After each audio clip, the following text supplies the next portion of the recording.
ఈ విషయంలో నేను పోవడం ఏ రకంగా తప్పు అవుతుంది? అలా పోవడం ఒక తప్పు అన్నట్టుగా కర్ఫ్యూ వాతావరణం తీసుకురావడం అనేది తప్పు కాదా? అలా పోవడం తప్పు అన్నట్టుగా ఆ పోయిన ఆ ఏ ఇంటికైతే నేను పోయానో ఆ ఇంట్లో ఉన్న పెద్ద ఆయన, ఆ వెంకటేశ్వర అనే పెద్ద ఆయన మీద కేసు పెట్టడం ఎంత మటుకు ధర్మం ఇది? అంటే డెమోక్రసీలో ఉన్నామా లేదా?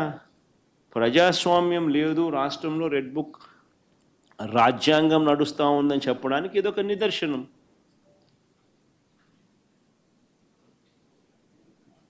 ఇంతకన్నా ఘోరమైన అన్యాయమైన రాజకీయ పరిస్థితులు బహుశా ఎక్కడా ఉండవు, ఒక మన రాష్ట్రంలో మాత్రమే ఉంటాయి. సార్, రాష్ట్రంలో వివిధ అంశాలకు సంబంధించి మీరు పర్యటనలు చేస్తూ ఉన్నారు. అయితే మీ పరామర్శలు కానీ మీ యాత్రలు కానీ ఇవన్నిటిని కూడా law and order situation create చేస్తూ ఉన్నాయి, శాంతి భద్రతలకు విఘాతం కలిగిస్తున్నాయని అటు ప్రభుత్వానికి సంబంధించినటువంటి ప్రతి వాళ్ళు మాట్లాడుతున్నటువంటి పరిస్థితి సార్.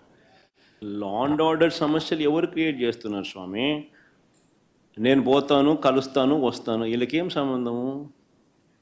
రైతుల దగ్గరికి పోయినాను, రైతులను కలిసినాను, రైతు సమస్యను లేవనెత్తినాను, ప్రెస్లో అడ్రస్ చేసినాను, రైతు సమస్యలనే లేవనెత్తినాను, రైతు సమస్యలే చెప్పినాను.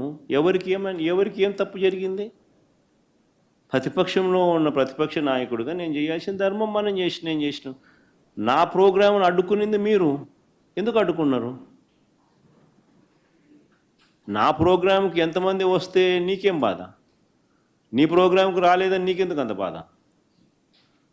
నీ మొహం చూడడానికి ఎవరు రావడం లేదు ఎందుకనంటే నువ్వు చేసిన పన్నట్టుండయి. నువ్వు అందరినీ అబద్ధాలు చెప్పి అందరినీ మోసం చేసి నువ్వు అందరి ఉసురు నువ్వు పోసుకుంటా ఉండవు. కానీ మా ప్రభుత్వంలో మేము చెప్పిన మాటనే పెట్టుకున్నాం, అందరికీ మంచి చేసినాం. కాబట్టి ప్రతి ఒక్కరిలో కూడా ప్రేమ మా పార్టీ మీద, మా మీద ప్రేమ ఎక్కువైంది. ప్రేమ ఎక్కువైనప్పుడు వాళ్ళు వస్తే తప్పే ఉంది. వాళ్ళు వచ్చినందువల్ల నీకేం బాధ? నువ్వేమైనా వాళ్ళకైనా భోజనం పెడుతున్నావా? నువ్వేమైనా వాళ్ళని ఏమైనా చూసుకుంటున్నావా? నీకేం బాధ? మా పార్టీ వాళ్ళు, లేకపోతే నన్ను అభిమానించేవాళ్ళు, నన్ను ప్రేమించేవాళ్ళు, లేకపోతే ప్రజలతో పాటు నేను మమేకం అవుతున్నాను, వాళ్ళకు లేని బాధ నాకు లేని బాధ నీకెందుకు బాధ?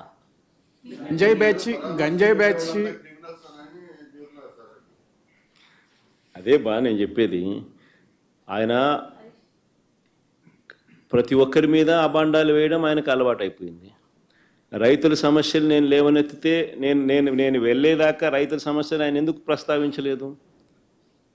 అదే పొగాకు రైతులకు కానీ, అదే మిర్చి రైతులకు కానీ, అదే తెనాలిలో జరిగిన ఘటనకు కానీ, లేకపోతే నిన్న జరిగిన ప్రైవేట్ కంప్లైంట్ ఇచ్చే విషయంలో కానీ, ఇవన్నీ కూడా జెన్యూన్ ప్రాబ్లమ్స్ అవునా కాదా? ప్రతి ఒక్కరికి జరిగిన నష్టం అవునా కాదా? మరి ఆ సందర్భాలలో వాళ్ళకు జరిగిన నష్టంలో నేను కూడా వాళ్ళతో పాటు సంఘీభావం తెలుపుతూ వాళ్ళతో పాటు నేను కూడా వాళ్ళ బాధలో ఏకమైనప్పుడు, వాళ్ళ బాధలో నేను పాలు పంచుకున్నప్పుడు నీకేం బాధ? నేను పోయి పాలు పంచుకునేదాకా నువ్వెందుకు స్పందించడం లేదు? అసలు నువ్వు స్పందించుంటే నేను పోవాల్సిన అవసరం నాకు ఉండేది కాదు కదా. నువ్వు స్పందించడం లేదు కాబట్టే నేను పోవాల్సి వస్తూ ఉంది. నువ్వు బాగా పట్టించుకొని ఉంటే సమస్య ఉంది.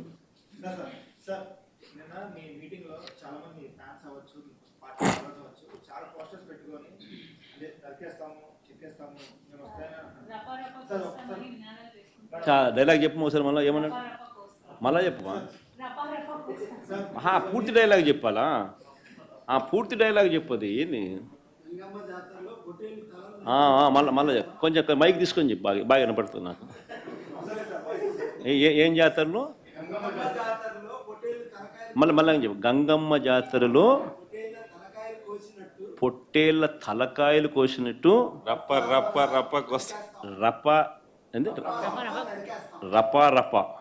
రపా నరికేస్తాం. అదే ఒక పోస్టరా? అదే సినిమా డైలాగ్ అనుకుంటా స్వామి. యా cinema dialogue? Pushpa 2 sir. Pushpa cinema dialogue అది. మరి నువ్వే చెప్తున్నావు స్వామి. అంటే ఇప్పుడు పుష్ప సినిమా డైలాగులు పెట్టినా కూడా తప్పేనా? అసలు డెమోక్రసీలో ఉన్నామా, డెమోక్రసీలో లేమా స్వామి మనం? ఇది నాకు అర్థం కావడం. అంటే పుష్ప సినిమా డైలాగులు పెట్టినా తప్పే.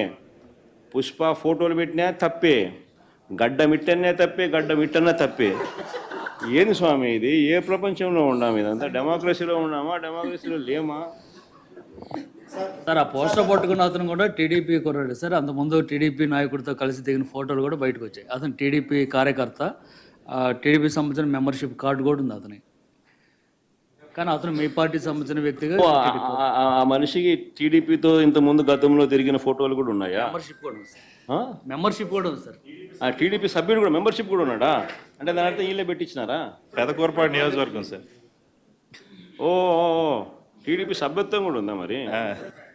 మనది బాగా చూడండి అబ్బా. అయితే సభ్యత్వం కూడా ఉందంట.